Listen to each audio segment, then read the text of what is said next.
क्रमांक 17 दुखणं बोटवर लेखिका चित्रा सोहनी यांच्या पाठाची कथा आपण ऐकणार आहोत। चला तर मग ऐकूयात। बरेच दिवसात कोणाची खुशाली कळली नसली की बोटवर चिठ्ठी सुद्धा का नाही पाठवली असे म्हणतात। आमच्या वाड्यातल्या एक बाई मला भाऊजाईनं बोटभर चिंधी सुद्धा नाही दिली हो अशी तक्रार करायच्या। आता 10 हात साडी ही नीट न बोलणाऱ्या बाई बोटभर चिंधीचं काय करणार होत्या असे आम्हाला वाटे। सांगायचा प्रतिथांत असा की बोटभर हा शब्द अगदी छोटंसं क्षुल्लक या अर्थी वापरला जातो, पण माझ्या बोटभर दुखण्यानं मला कसं हैराण केलं त्याची ही हातभर कहाणी आहे। कुठला तरी कडक बोट बत्त्याने ठेचताना त्याच्याबरोबर इकडच्या तिकडच्या गप्पा करताना एक घाव उजव्या हाताच्या बोटाच्या वरमी बसला। घाव बसला याचं मरमरण्या उशिरात झालं। घाव बसताना वेदना होऊन मी बोट तोंडात घातलं, पण तो डावखुरी नसताना उजव्या हाताचं बोट कसं दुखावलं म्हणून इतरांनी आश्चर्याने तोंडात बोट घातली। नंतर बोटावर 3 महिने झालेला खर्च, वेळ, वायफळ, चर्चा यामुळे दुखऱ्या बोटासकट हात कपाळाला लावायची वेळ माझ्यावर आली। सुरुवातीला बोट ठसठसायला लागल्यावर मला एका जाहिरातीची आठवण झाली। मलम बनिये काम पर चलिये। मी बोटावर मलम लावले, पण ते कामासाठी मुळीच सुद्धा नाही वळले। मी बोटाकडे दुर्लक्ष केल्याचा पेट्टर राग आला असणार म्हणून ते माणसाप्रमाणे ताटलं। आता या पेट्ट्या बोटाचा ताठा कमी करावा म्हणून मी पुढच्याला काढी साधाय यानुसार वागायचं ठरवलं। अहो म्हणजे गरम पाण्याने शिकून पाहिलं होतं, पण छे मोडेल पण वागणार नाही असा मराठी बाणा दाखवला त्यानं। शिवाय रागानं खूप होऊन बसलं आणि हे टम्म झालं पोट। त्याही स्थितीत जरा मस्का मारून व्हावा म्हणून तेल मालिश केली, पण वो टस से मस नहीं हुआ।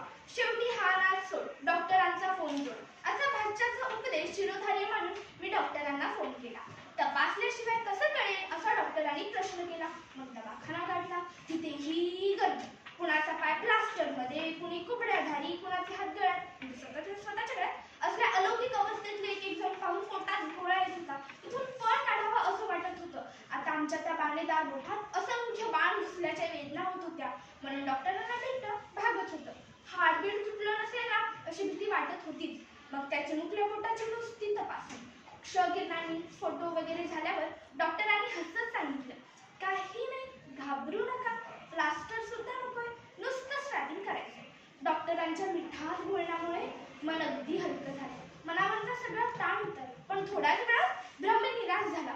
त्या स्ट्रॅपिंग नामक प्रकारात ते एकच बोट काय, आजूबाजूची 2 बोटही ताणून बांधली, तर हातही गळ्यात अडकवला। आता शब्दशः हात बांधलेल्या अवस्थेत म्हणून कामावर रजा टाकून घरी बसले। आता आपण उगाच डावं उजवं असं काही मानायला नको असा सुज्ञ विचार करून मी सगळी कामे डाव्या हाताने सुरू केली। पण हा डावा हात कामाच्या बाबतीत अंमळ डावाच निघाला। विंचरणं, पकडणं, ढवळणं, शिवणं, लिहिणं काहीही नीट जमेना। शेवटी हात चोळत गप्प बसावं लागलं। कळ लागल्यामुळे आणि बोटं वळवायची नसल्यामुळे मी आपली नुसतीच कळवळायची। दिवसभरात 5-6 प्रकारच्या गोळ्याही घ्यायला दिल्या होत्या डॉक्टरांनी, तरी पोटात गोळलेल्या गोळ्यांना बोट बरं करायचं की पोट हे कसं काय समजत असावं अशी माझी बालपणापासूनची पायबोट शंका आहे। पण ते विचारायचं धाडच होत नाही, त्यामुळे अवसान गोळा करून गोळ्या गिळंकृत केल्या। बोटं नुसती घट्ट गुंडाळली होती, तरी रॅपिंग असा सोपा शब्द सोडून स्क्रॅपिंग असा जड शब्द का वापरतात हे डॉक्टरच जाणे। तरी स्ट्रॅपिंग निघाल्यावरही लगेच सगळं आलबेल झालं नाही।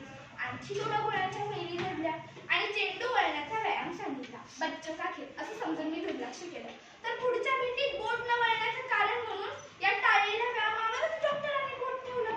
मग काय, कागदाचे घट्ट गोळे करणं, चेंडू वळणं असले व्यायाम सुरू। रजा संपून कामावर गेले, पण बोटामुळं कामाचा बट्ट्या बोळच।